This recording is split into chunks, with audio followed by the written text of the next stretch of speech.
My name is Michael McDonald. I'm the Chief Deputy of the Stark County Sheriff's Office. I've been with the Sheriff's Office for 31 years.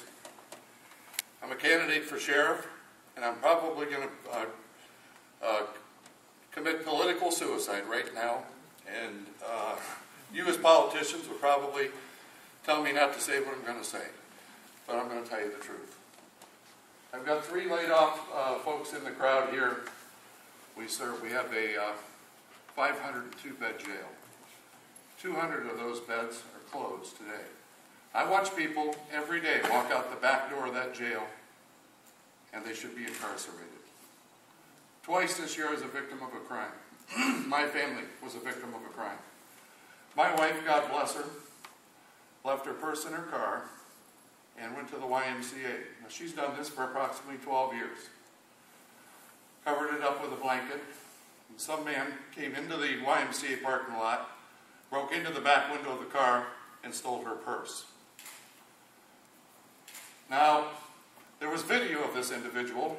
However, there was not sufficient video to get a warrant for his arrest. We did know who committed this crime.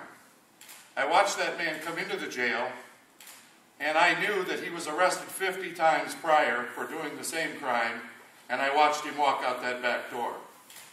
So now I understand what a victim feels like when they think we as police officers are not doing our job and the courts are releasing inmates that shouldn't be released. It's not the courts, it's not the police officers, it's all about money. 3 of the hardest workers you've ever seen sitting right here in my office, or right here in this crowd. Now these folks here are the cream of the crop. We hire 5 out of every 100 people. In order to be hired at the Sheriff's Office, you've got to pass one of the most extensive background checks that you can ever think about passing.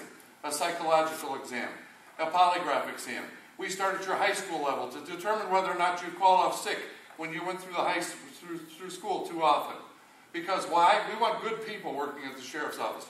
I watched 41 people walk out that door in December. One of the hardest things I've ever had to do. I'm running for sheriff to get these people back on the job and get these inmates back in jail where they need to be. That's exactly what I'm doing. Mr. Kemp, you talked about wasted money.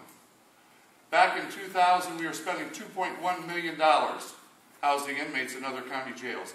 We were spending over $10 million a year. There was a committee established to try to determine what we should do back then to try to eliminate the spending. We had 6,000 people waiting to serve time in the jail. The commissioners back then decided to sell the NIST property and use sales tax money. See, this isn't our first rodeo here. We've been down this road many, many times. I've been in these meetings many, many times. So we decided to sell NIST and use sales tax money, and they raised a little under $18 million to pay cash for an addition.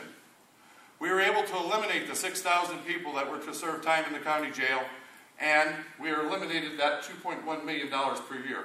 So the savings over the years have paid for that jail. I can't tell you what it's like to work in a facility where I know that, at any given time, somebody could get hurt or killed. Last night, we had a hanging in the jail. My officers responded, they saved the man's life. You know, it doesn't end there. I'm being sued personally today because we saved an individual's life in the jail.